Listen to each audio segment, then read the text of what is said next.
Yeah, so welcome to today's session to all of you.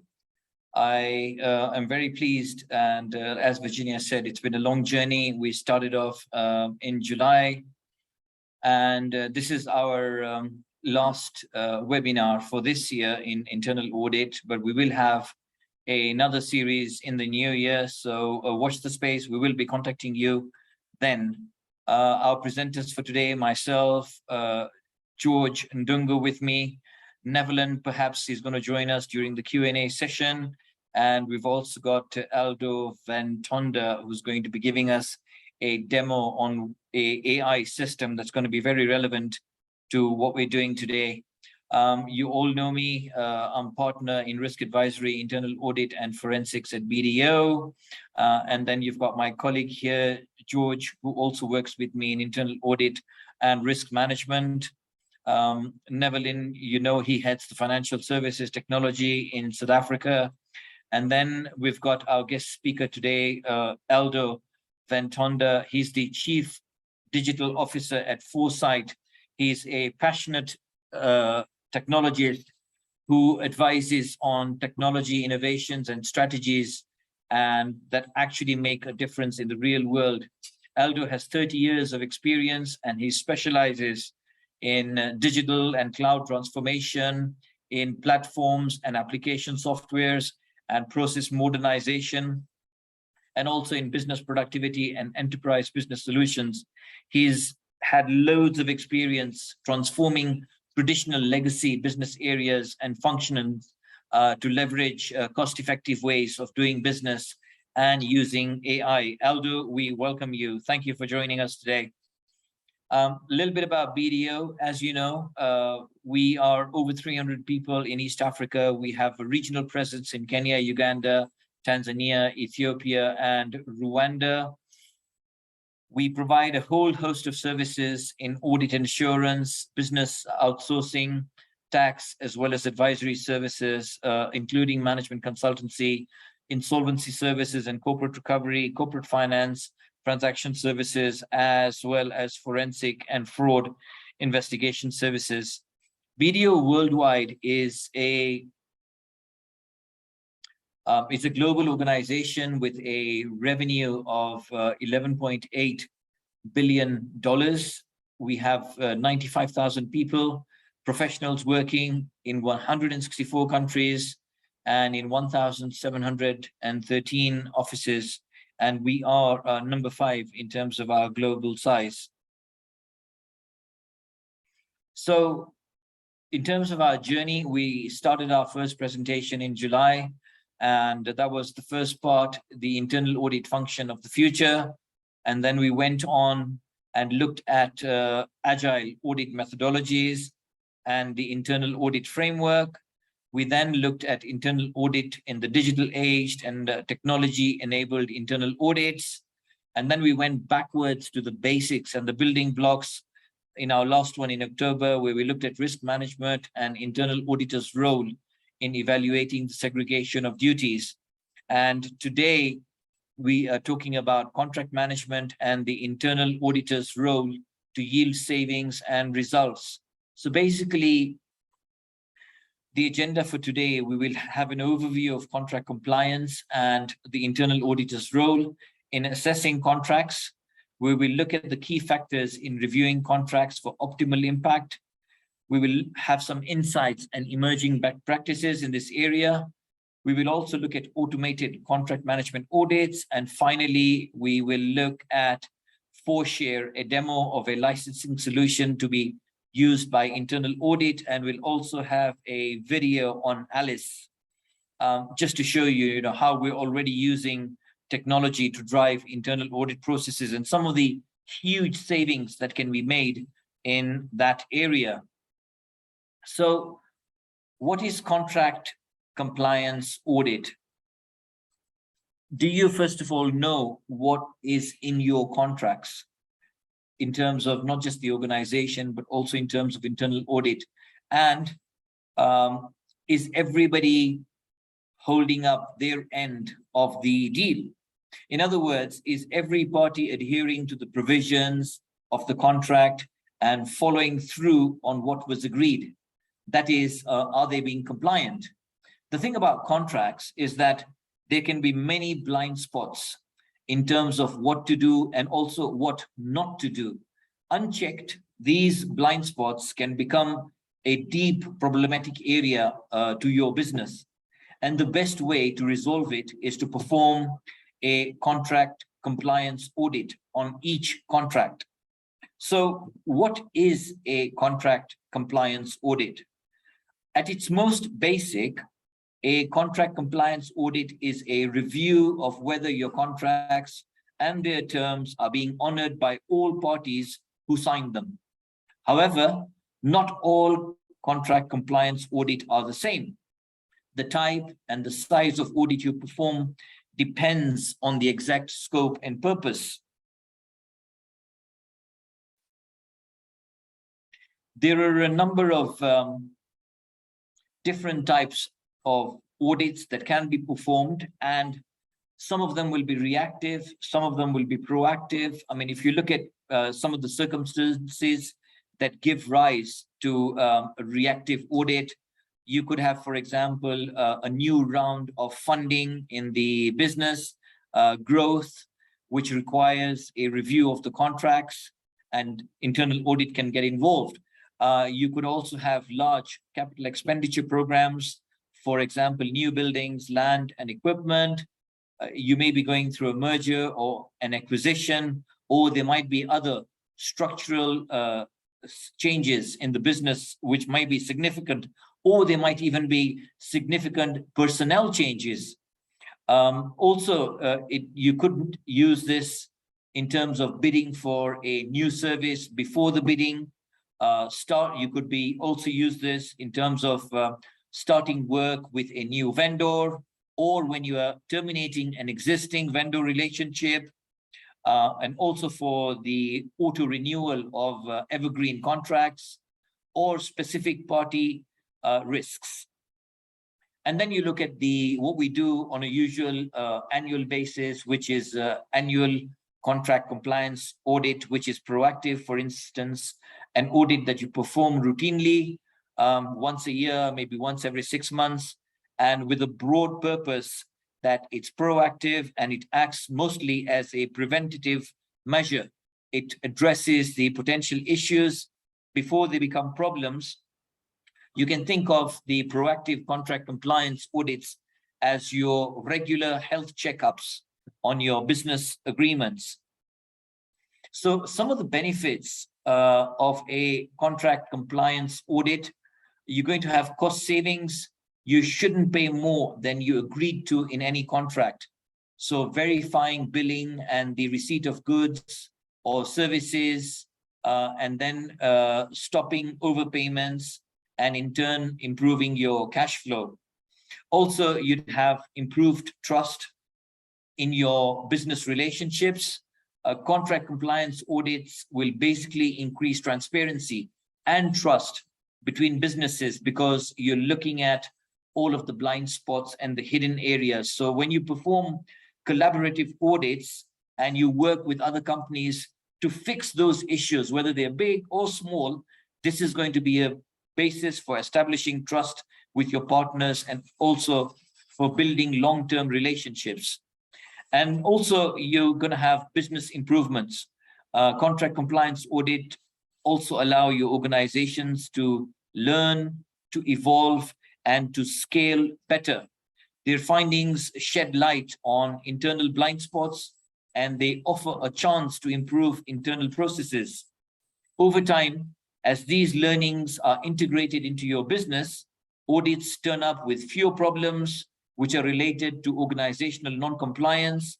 They catch non-compliance long before large damage occurs. Let's look at the internal auditor's role in contract compliance. One of the things is just being on top of your obligations and your liabilities. A company which is not living up to its contractual obligations, it's going to face legal, financial, and reputational risks. You need to know exactly what each one of your contracts calls for, and also the potential risks involved, and how you can mitigate those risks in time. And then identifying areas of non-compliance. Non-compliance can come in all kinds of form, big and small. And more often than not, non-compliance is going to happen in ways that are less obvious, such as late deliveries or overbilling or poor quality goods. And over time, these issues can cause serious financial and reputational damage when you aren't receiving what you should, or you're paying too much for it. Audits can also highlight larger, significant breaches of contracts that need to be addressed urgently before they seriously impact your business. The other role is billing as per contract. As we know, inaccurate billing is rarely intentional. I mean, sometimes it is, and then it's fraudulent, but most of the time it's unintentional. It's just because people haven't paid attention to the detail and to the detailed contract. And these sort of mistakes can add up over time. So an internal audit could take a deep dive into confirming the invoice amounts and determining if you have overpaid. Next, it's understanding your rights under the contract. What you do about non-compliance usually depends on what's inside your contracts. So you should know your options. Does the agreement, for example, call for arbitration? What are the provisions controlling litigation, including venue, choice of law, filing deadlines, and any provisions for damages? And then basically, it also enables a better understanding of internal controls. How do you ensure that your contract is being upheld by all the parties? And are there steps in place to identify and rectify any non-compliance, especially in its subtle forms, like we just discussed? And finally, it's also going to translate into better contract management. There's always going to be room to improve how you manage contracts, and audits can offer data-driven guidance on upgrading internal processes and controls. I'm going to pass on now to my colleague, George, to take you on to the rest of the presentation. We'll then come back with a video on Alice before we hand over to Aldo. So, George.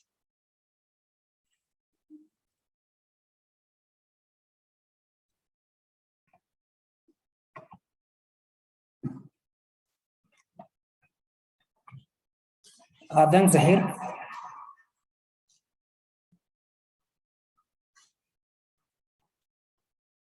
We'll do a nosedive just to have an understanding of contracts by quickly looking at an actual scenario and how this affects us as chief audit executive, finance officers, finance leads, directors, and where you come in that process.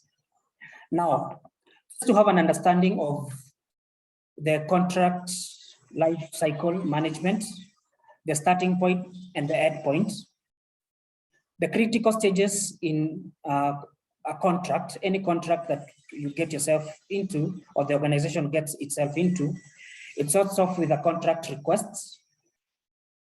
Now, whole tendering process happens, procurement, and depending on how that happens, it's different from each organization to another, dependent on the policies and procedures and organizational maturity. Then they'll be reviewing and redlining, where you negotiate with the person who has been shortlisted, and eventually that is approved and contracting happens.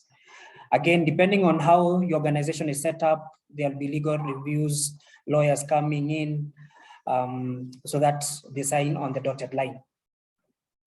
The execution happens and signing happens after that.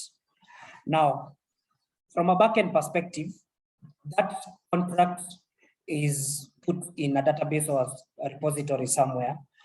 hoping that the parties to that contract will go ahead and execute as required.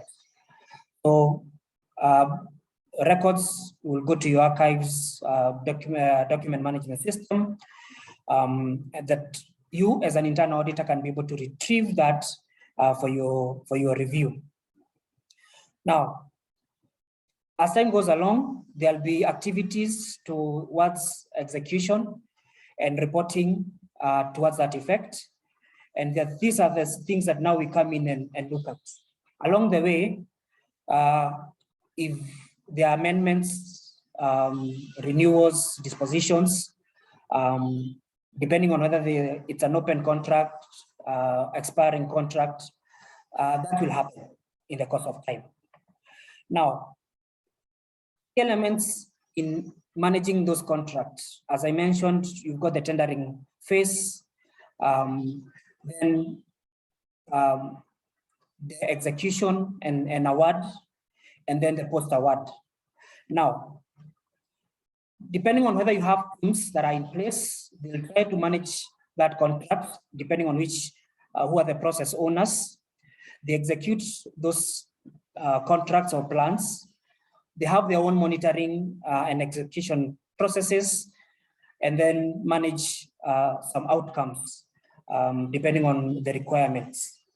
Now, the question is, at what phase of contract do you, as a chief executive or a finance director, finance officer, come in to do some internal work or compliance review? The document, the presentation on your screen shows the upstream and downstream phases of a contract. And at the middle is just the award. There is a whole process, procurement process, which comes in before documentation, depending on the requirement and where that contract has originated, comprehensive specification review, selection of suppliers. And then after that, now managing the whole contract process. The delivery, the teams involved will have to do their management of relationships, administration, and then at the end, the monitoring.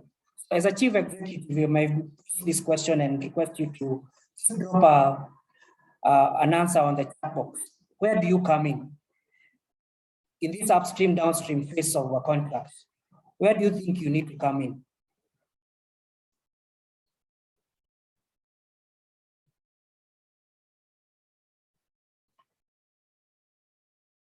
A few people are dropping comments on the chat box at the end.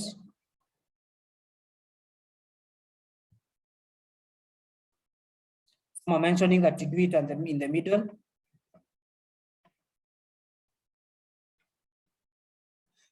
Depending on the organizational maturity, you'll find that contract management and review continues on throughout the life of a contract. This means that parties involved, and you included as a chief audit executive, will need to plan for and undertake effective and efficient management of performance, delivery, payment, methodical and measured approach to how they are managing changes in contractual arrangement. You need to be active in managing risks and mitigating any new arising risk from that contract, and be agile in resolving any issues and disputes that would arise during the contract. Just to mention, contract audits would fall or come in or be of different forms. For example, and these are just a few, vendor and supplier audits. At the onset, when you're looking at initiation, there is a whole element of due diligence that happens when you're shortlisting vendors. When you're actually executing, you have contracts that, for example, construction contracts, leases, goods and services. If you have a joint venture, you have to review that joint venture arrangement. Most of us were involved in franchise and royalties. Agriculture is one of the areas where we have royalties flyer sector. You, as an internal audit executive, you may want to review the calculation of royalties, franchise, for those of us who are involved in that arrangement. So they come in different forms. This is dependent on the type of contracts that exists within our organization. Different type of contracts and procurement require different and take different approach, and the nature and approach to those reviews will be different each of the contracts dependent on the procurement requirement. On our screen, we have just a sample representation of what would be the requirement from payment, disbursements, how you do payments.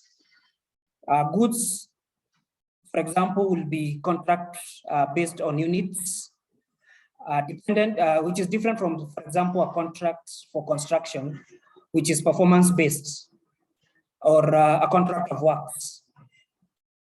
If you're setting up an information system, it's based or dependent on some milestones. Now, again, if it's an information system, there's a design and build contract, which at several phases, you'd review something different, which doesn't work the same way if you're looking at goods and goods or services or management services, for example.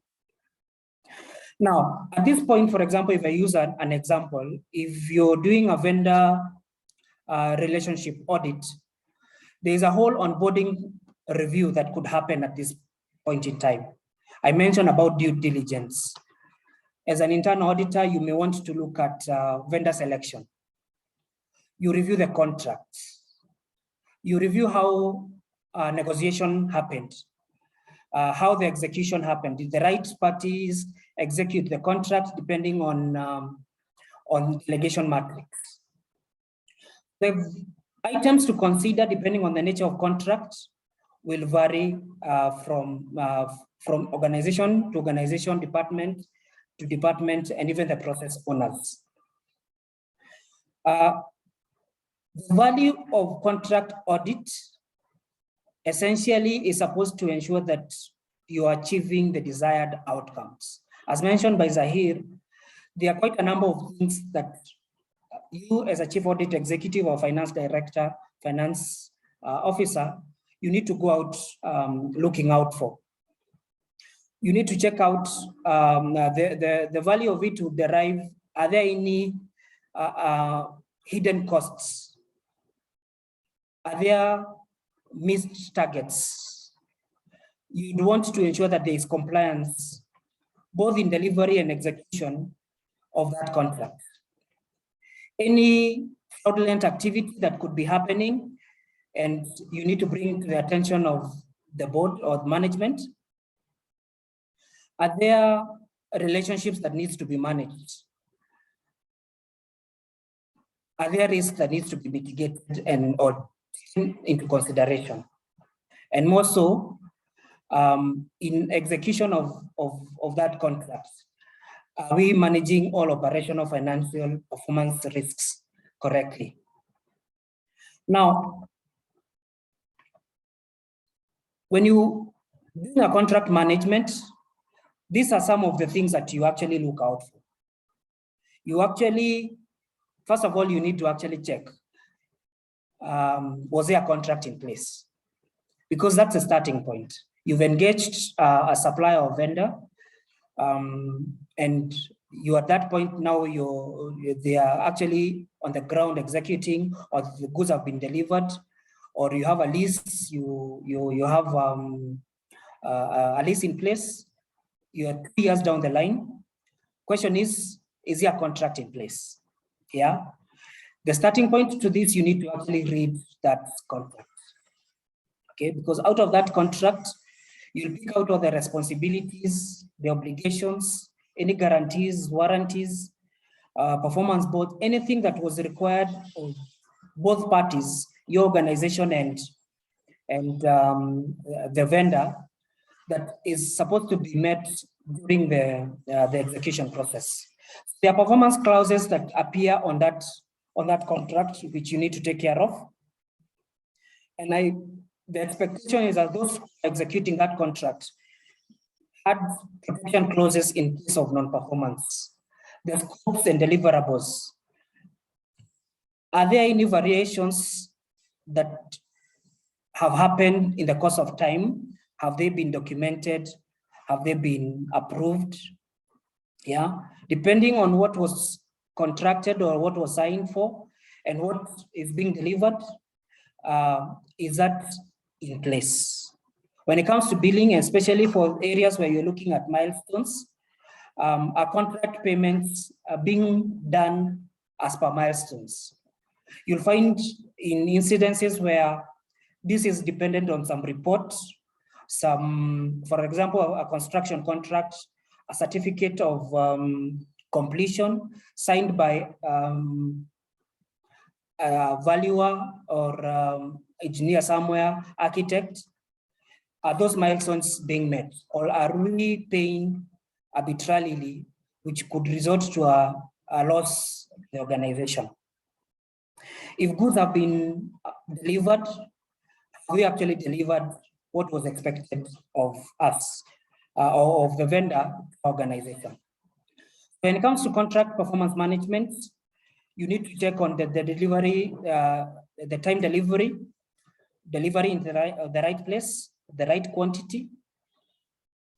And then, was it according to specification? For example, in an IT contract, this is quite specific, and I'll mention this on and on during this presentation.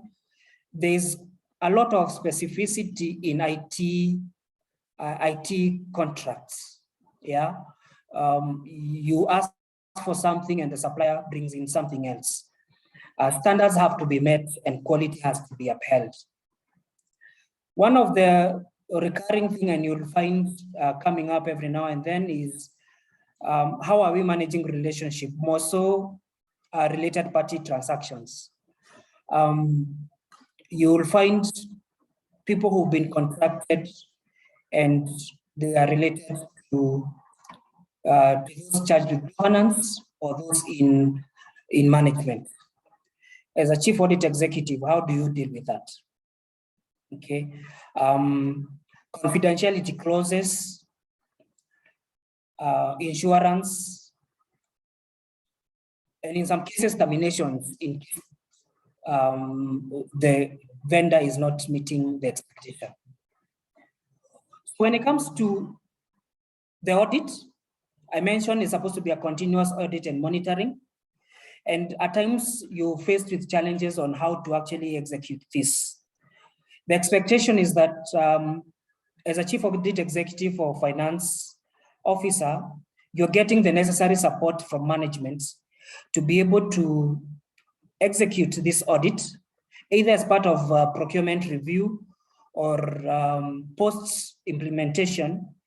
And the management and the board is aware of what is expected of you in this review. It should be possible then for the management or the process owners to provide the necessary data for you to be able to do the audit. If possible, and this we've mentioned from our previous webinars, as an executive, you need to be able to equip yourself with tools to allow yourself to be able to execute some of these audits in an agile manner. It should be possible for you to retrieve and support all costs, resources that have been used. If it's IT, you're able to interrogate, servers, IT resources, etc., that are expected or that have been delivered to you. And if possible, should be possible for you to report on any exceptions thereof. The expectation at the end of this is that you'll be able to look at the 6 R's that we're showing there. You should be able to check who are responsible for any contracts, how the organization is managing resources, how you're managing risks, how you're managing relationships, how you manage records, and the ethical behavior of those involved in any contract. Better procurement practices, and we are using the best practice in the market, should allow for you to consider these items when you're doing contract management audit or review. You should be able to have control of risks, from end to end. You have a framework. The procurement have a way of planning, from top level to bottom. There are policies and procedures in place. The contract register or repository on how that can be retrieved. You can be able to look at segregation of duties and delegation of matrix, know who to challenge and at what level. These are being reconciled and reported both by the process owners and those in governance. We are able to manage relationships both internally and externally, and that can be disclosed and evidenced in those contracts. And then as an executive, you are in a position to provide probity advice to everyone involved in the process. Now, to take it further, there are some of our organizations that have matured to a level where they're able to manage contracts in an automated way. We've mentioned in our webinars that IT is the way to go. And there are tools that are in place that allow us to manage contracts in an automated manner. What happens is the whole process is automated, and you've got AIs that have been embedded on those tools that allow us to review the contract at various phases, consider any performance issues and trends, either with the existing or previous contracts, and do a quick comparison.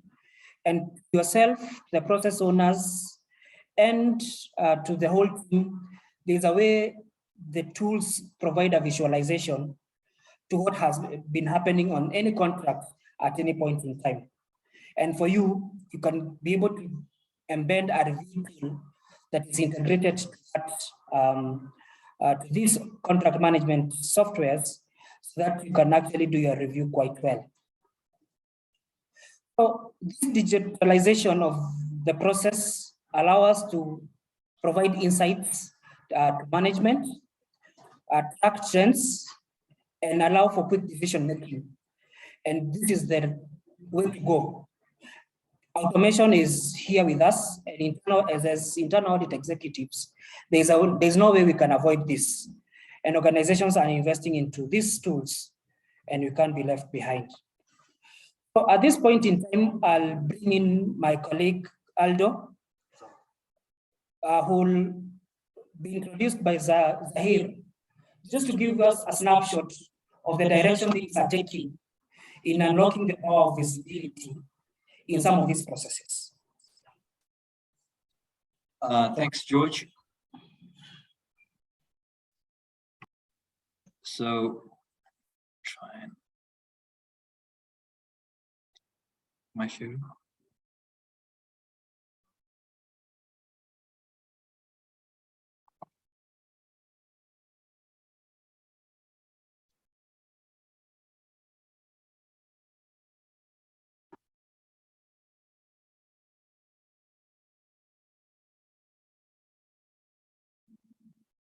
No.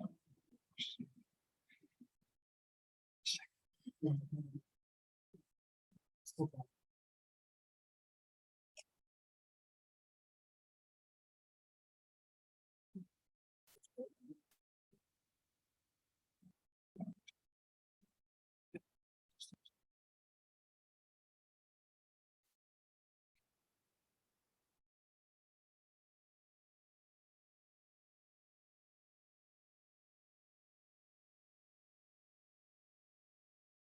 Right. So what we'd like to show you now is how BDO has used automation, AI, artificial intelligence, as well as RPA, robotic process automation, to actually provide solutions to our client needs. What you're seeing here is one such solution. Alice, we've basically implemented this in a number of our clients, and what we've done basically, it's combined digital assurance. So it goes all the way through management risk, internal audit, external audit, right through to the board. And it provides focused data governance, and it's data driven, and it's not sample based. So some of the benefits for you are that anything can be digitized, not just structured data, but even unstructured data. You get to cover 100% of all of your data. It's not on a sample basis anymore. You can do assurance as often as you want, every day, every couple of hours, and it's platform based, and you can leverage data to the maximum use in the organization. So if I can just go to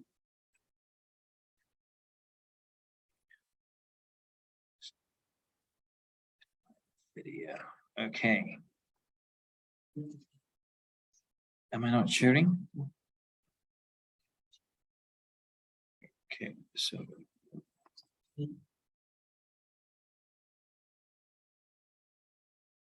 Okay.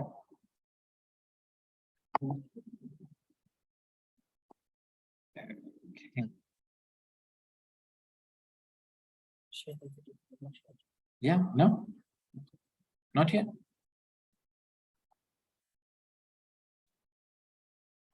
There you go. Okay, let's play this. Just tell me if you've got volume.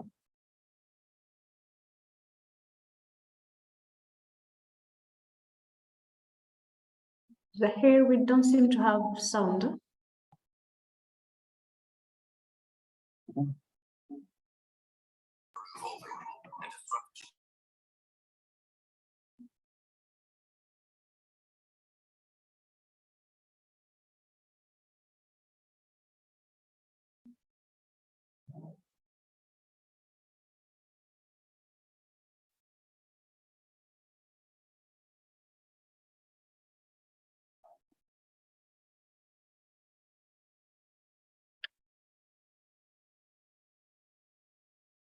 Hello, Zahir.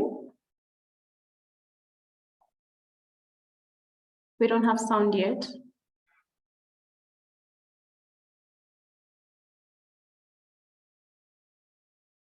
There's no sound?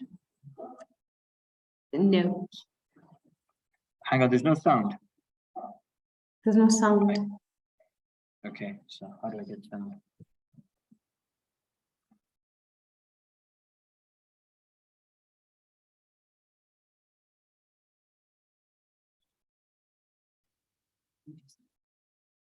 Yeah, yeah. No, it's muted now.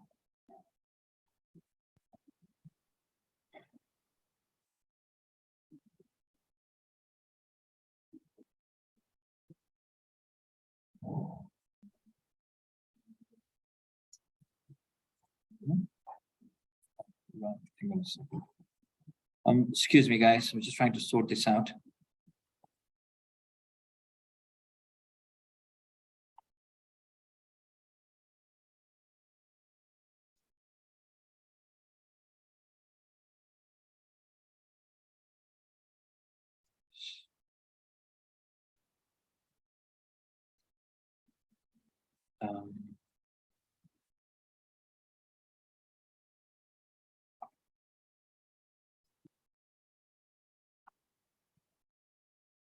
Share sound. Okay.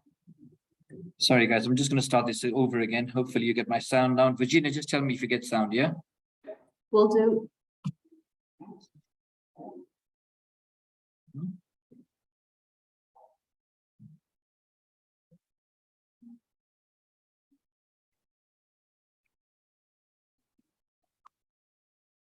Sound? We seem to still be viewing the last picture we had seen at second 55.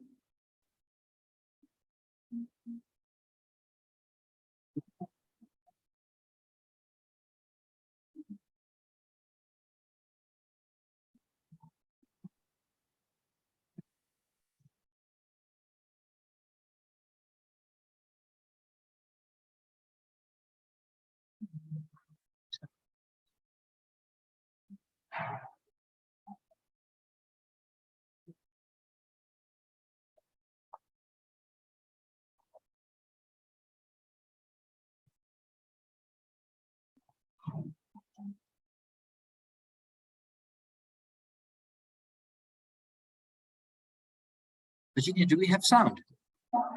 No, and actually the video is froze. It's froze. We're still seeing the 55th second. Sorry?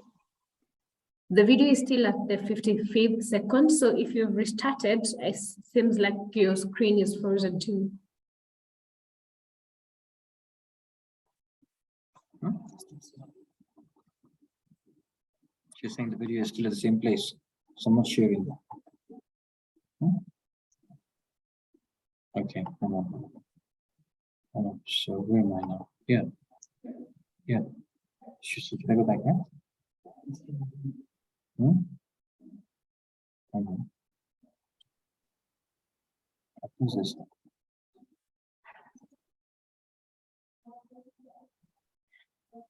this? Sorry, gentlemen and ladies.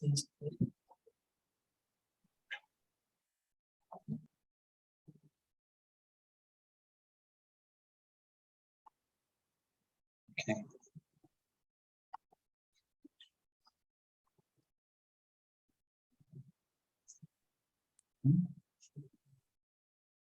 I have to go back here, right? Hmm? Sure, right? Okay.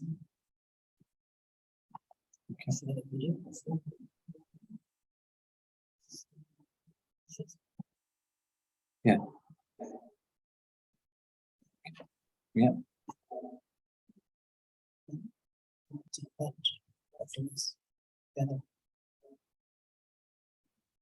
Okay.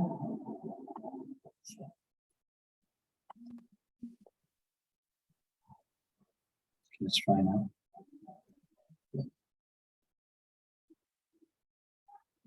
Okay.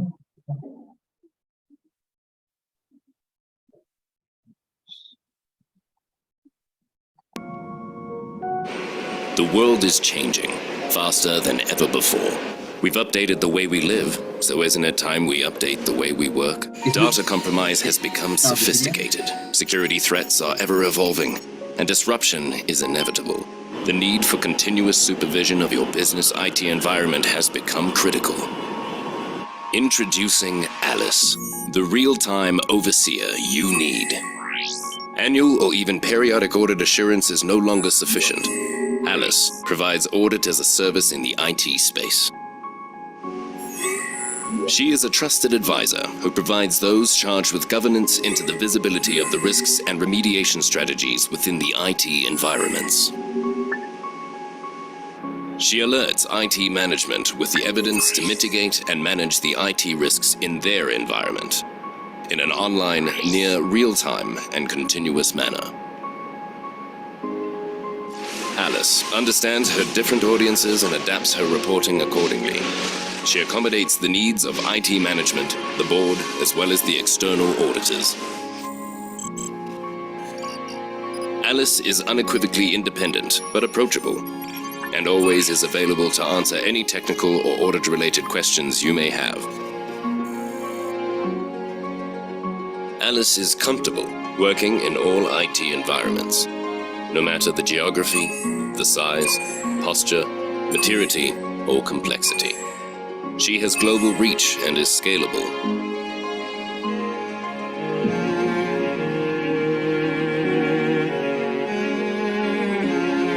Her background is in data science, allowing her to employ machine learning and artificial intelligence, making her work ethic progressive and predictive. With little to no interruption to your business, Alice works quietly in the background.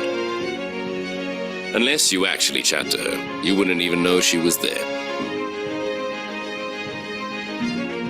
Governing and reducing the risk to your business's IT environment is often costly and resource intensive, but it doesn't have to be with Alice. Delivering always-on audit, always-on monitoring, always-on compliance, and always-on peace of mind.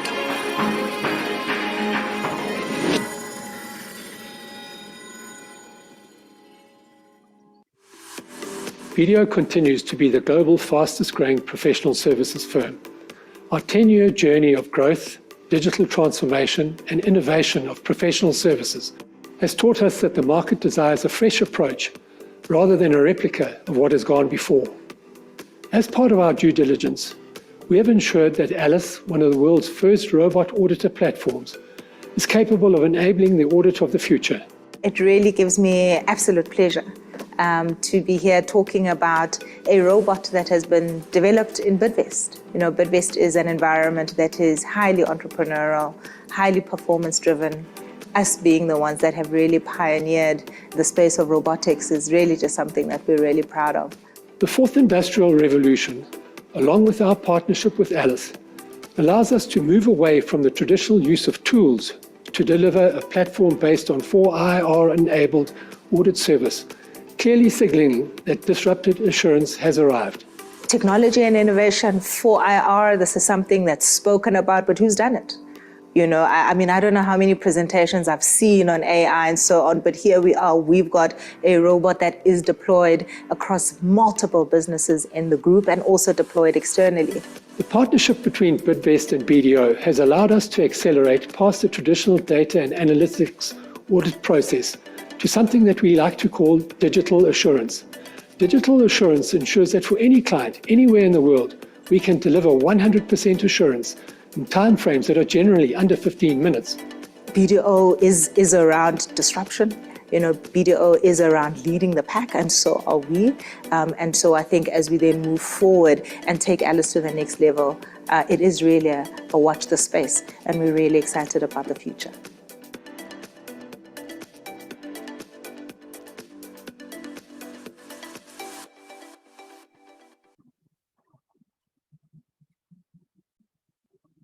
Okay, yeah, sorry for the tech problems on that. And I'd like to now hand over to our partner, Aldo. Aldo? Hi, good afternoon, and thank you very much for the kind introduction. I just want to make 100% sure that everyone can hear me, and very shortly that everyone can also share and see my screen that I am sharing. Yes, Aldo, we do hear you, and you've shared your screen. Good. Perfect. Thank you so much. I'm really honored to be here. I am the Chief Digital Officer for an organization called Foresight. I'm not going to go into too much of the detail of us as a company, but what I want to share with you is how we've utilized technology and how we've utilized specifically the Alice platform that you just saw to actually take artificial intelligence almost to the next level of what we would refer to as an Enterprise 5 company. And an Enterprise 5 company is utilizing Industrial Revolution 4 technologies, but adding humans and people to that aspect. So I want to speak to you about a concept, and there's a lot of acronyms being used today. It's Alice and all of these type of things. So I want to introduce to you a tool that we call MIA. And MIA basically stands for monitoring, investigating, and advising on the improvements and risks in your operational and information technology layer. So you will see that she is powered by Alice. So what we as an organization have been doing for many years is assisting companies in identifying and extracting value in your business so that you can actually use that to start fueling and funding your transformational journey. And the problem that we had is our success was almost our downfall, because our methodology and processes worked so well that we couldn't keep up with demand. So we met up with the Bidvest team, which you saw in the video now, and we really like the way that Alice monitors and becomes that digital auditor in an organization being used by organizations like BDO. And we said, well, if we can utilize that platform, and we took our processes, our methodology, our intellectual property, and we built that on top of the Alice platform a couple of years ago. And that gave us a additional add-on AI capability called Mia, and I'm going to delve into a little bit of detail on that. So how does Alice for Mia actually work? And please bear with me if I'm going to get a little bit geeky here, but just to kind of give you an idea of how we've utilized technology to get a real business result, and I'm obviously going to show you some examples of that soon as well. So firstly, we understand what the data needs to look like in an organization and that we need to use. So we have created an environment where we can get data from an organization that is 100% GDPR compliant, and for local countries also relevant to their legislation, as an example in South Africa with the POPI environment. And the data is transformed, it's structured, it's engineered, and it's obviously consistent. And what we then did for a period of a couple of years is we added human intelligence to that data.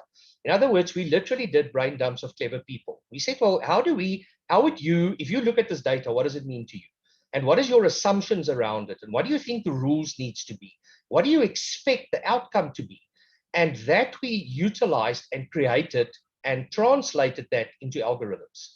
With algorithms, we then added data science, and data science is the ability to be prescriptive, to be predictive, and that created various models for us. We then looked at it in context of the organization we're working with, and then we added artificial intelligence. Things like machine learning, whether it be supervised or unsupervised learning, OCR capabilities or optical character recognition, fuzzy logic deduplication, so ensuring that you don't have duplication of data, anomaly detection, and that ultimately created for us digital services. And currently our ForMia environment has got hundreds and hundreds of digital services that continuously looks for opportunities in your environment. Now, what does it actually mean? We follow a very simple principle called a value pyramid. And if you look at the screen now, what a value pyramid is it's got 3 phases. And it starts at the bottom from a foundational perspective, moving up the value chain to value enablement, and then ultimately strategic initiatives. So we utilize this technology to look for opportunities in your environment that you can utilize to either speak to one or all of the objectives of the organization. That could be, I'd like to standardize, I'd like to reduce my cost. I'd like to ensure that I am more compliant and manage my risk. I'd like to increase the productivity of my people. I'd like to reduce the risk in my environment. And on the right-hand side, you'll see an example of things that could potentially be identified and how it could speak to, but I'm going to get into a little bit more detail of that. So what does she actually do? She monitors in real time and near real time and proactively, very important, not reactively, proactively advises on 8 different areas in your organization.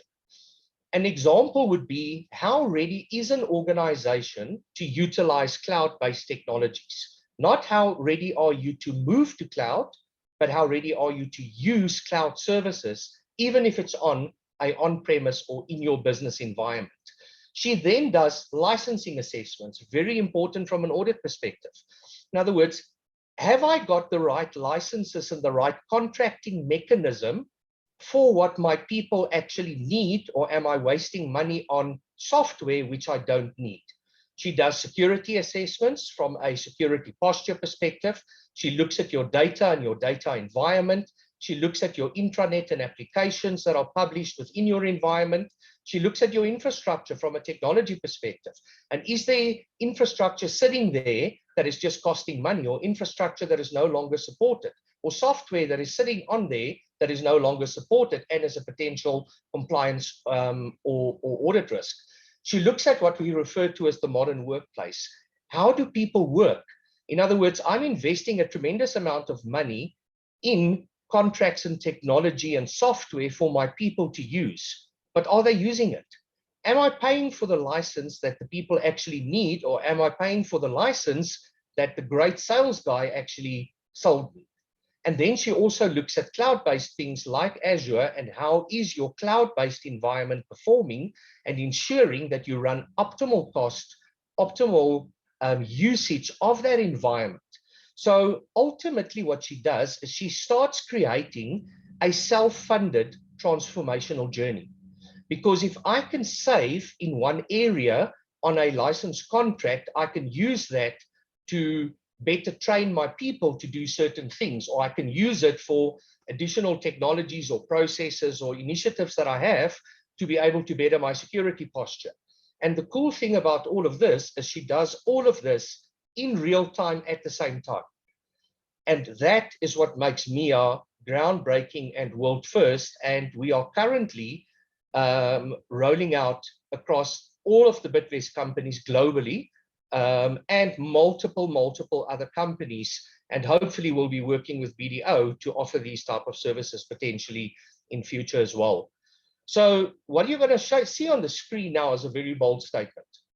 She typically saves, and this is based on real business cases of customers that we've been running for the last couple of years. She typically saves companies between 20 and 40% of their ICT landscape spend annually. So when we're talking savings, we're not talking $1, $2, $3. We're talking big money. All right. And that big money can either be saved by the organization or reinvested to help that transformational journeys. The example is how she would talk to the objectives of the business. So when she looks at your environment, she would make recommendations, and those recommendations are then vetted by a team, ultimately in our organization, that adds additional capability to her recommendations. So she might come and say, I've got 100 recommendations, 48% of them will help you to optimize your cost, and 79% of them will help you to reduce your risk, or 96% of them will help you standardize, or they can actually make your people more productive. And it could be a simple example like, if you potentially consider a new licensing contract, it could actually translate into savings. And I'll show you a practical example of that now. If you reduce licenses or software that you're paying for, but it's actually not being used, you could actually curb your cost.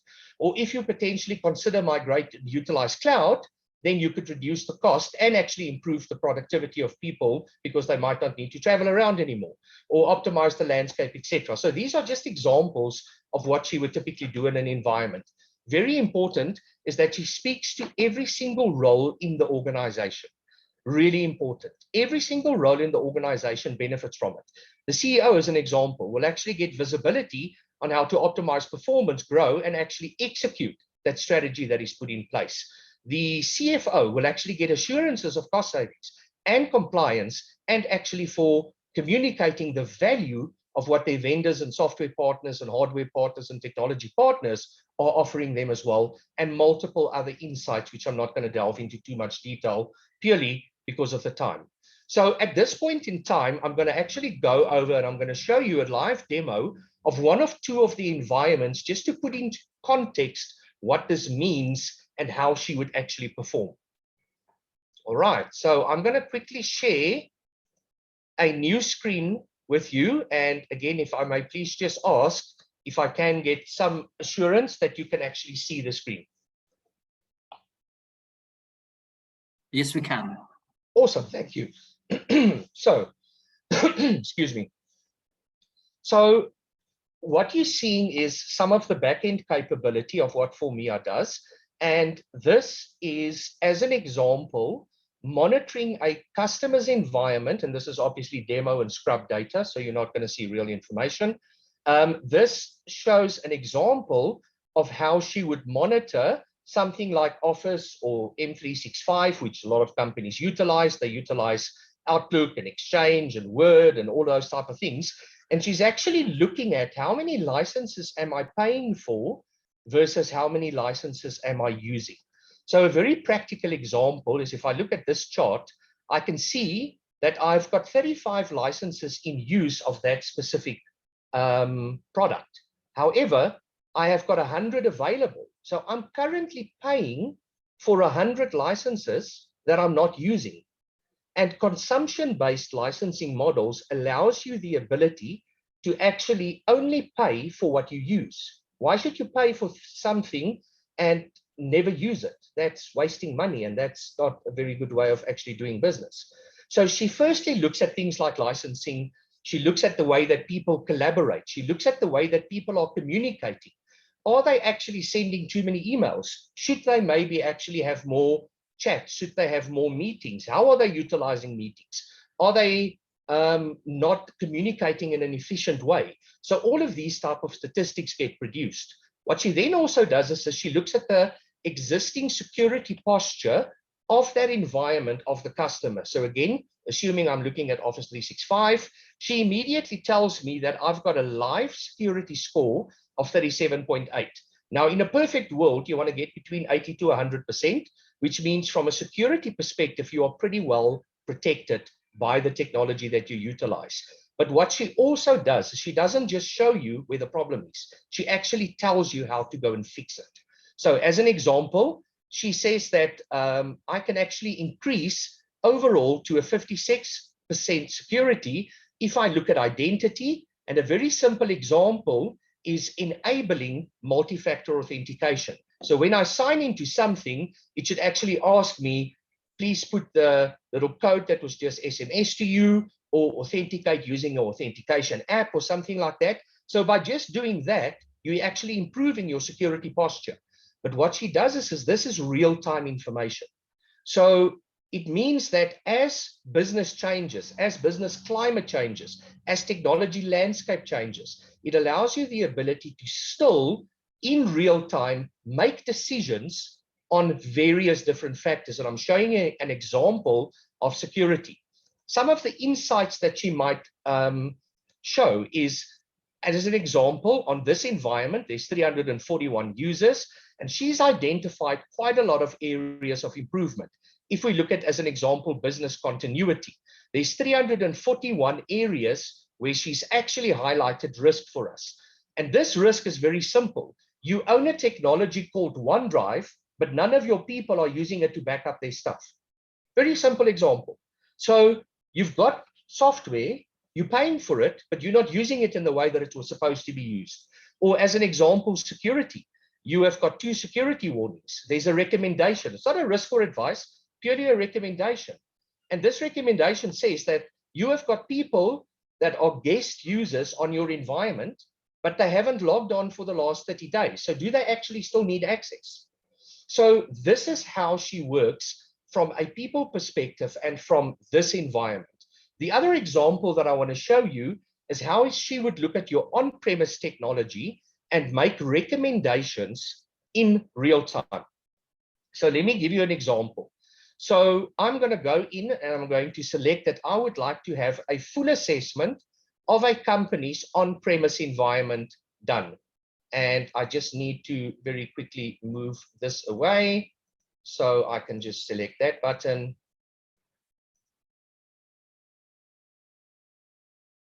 Great.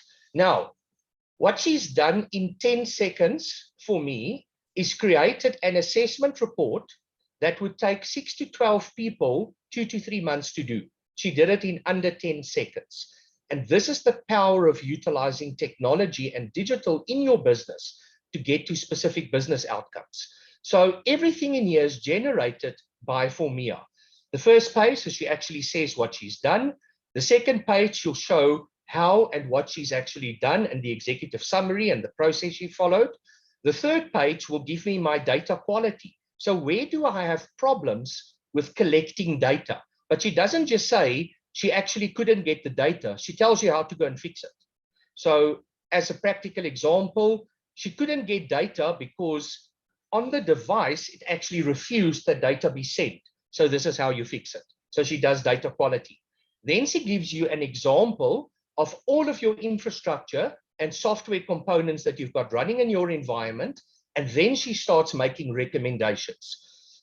As an example, she did an infrastructure assessment and you have got 5 devices in your environment where you've got service packs that are missing, or you're running with 14 devices with software that are no longer supported, or you've got devices running that aren't running optimal memory, intranet assessments, licensing assessments. Very practical example, you've got this installed 24 times, let's say at $2,000 a license, but no one's using it. So you're kind of wasting money. So now you can go and uninstall it, and in a consumption-based licensing contract, you can actually save money and then potentially reinvest. She gives you your security environments, etc. But what it also allows you to do is to drill down and actually go and have a look at that detail. So if I see that there's a browser vulnerability, let me go and just have a look at what that means. You'll see that what she's going to show me is all of the information around that specific device and what is the problems that I've got. So I can see it's a database server, that's just the domain it's sitting on, that's the software that's running. And once I select it, it actually gives me the full specifications and details that I can now go and analyze to try and curb this risk that I've actually been exposed to in this environment. So this is the type of machine that it is. Here's all the software that is running on that machine. This is how this specific one device speaks to the priorities of the business. Here's the performance of that machine over a period of time. So very importantly, what am I looking at? I've got a database server where obviously some application is sitting. It's running software that is no longer supported, and it identified it as a security risk. So somewhere I am paying for a database license on software that is no longer supported, which is a massive security risk. And there's a browser installed on my database that's actually got a security vulnerability. Now it kind of gives you an idea of where do I go to go and fix certain things. So IT management would use this and put obviously an action plan together, which I would recommend, so that you can go and rectify some of this environments. And what I've shown you in a very, very short period is how we and FORMIA, in conjunction with your auditing partners, are utilizing technology, but making it really practical. So not just saying you've got a problem, it will actually tell you how to go and fix the problem. And it will also identify for you the priorities that you can do. Because let's say we figure out there's 3 things you can do. If you do them in order of 1, 2, and 3, it's going to cost you money. But if you do 3 first and then 1 and 2, it actually saves you money because you're using the saving from number 3 to pay for number 1 and 2.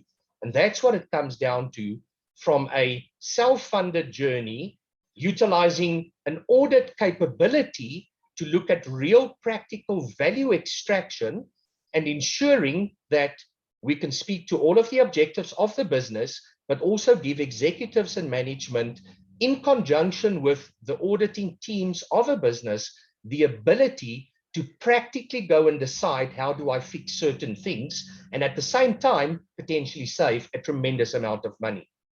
That's it from my side. Thank you for allowing me the opportunity. I will be online if there's any questions that anyone has got to potentially ask me.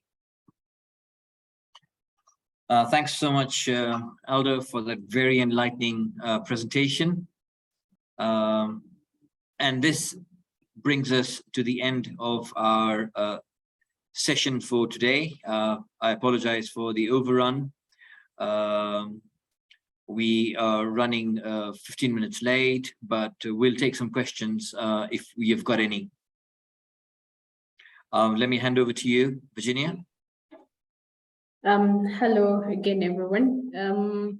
We haven't received any questions yet, and because it seems we've run out of time, it's 4:45. Would appreciate if you could submit your questions through the Q&A. We'll leave the webinar running for about 5 minutes, but also you can submit your questions through the email that you received the invite with, or you can submit it to our communications email. I'm going to leave that email address here so that we can release you to go on with your day. Thank you so much, our presenters, Aldo, Zahir, and George. It was a lot to pick, and also incredible to see what AI is doing, and maybe a concern whether AI will end up taking up our jobs. We'll find out with time. So these specific webinar ends our 5-part series of the internal audit webinar. The Zoom webinar has been recorded. It's live on YouTube, so you can revisit our YouTube channel. That is Video in East Africa, to go through these and the other 4 parts. We'll be sharing your certificate after this. Unfortunately, we're not in a position to share the presentation with you. We promise to have more of these webinars in 2013. Look out for our comprehensive calendar and links to register for others. I see we have 2 questions. Robert and another anonymous attendee. Maybe we can take these 2. Then I see George is answering that on inbox. So we're going to end the webinar here, but we've not closed the Q&A session.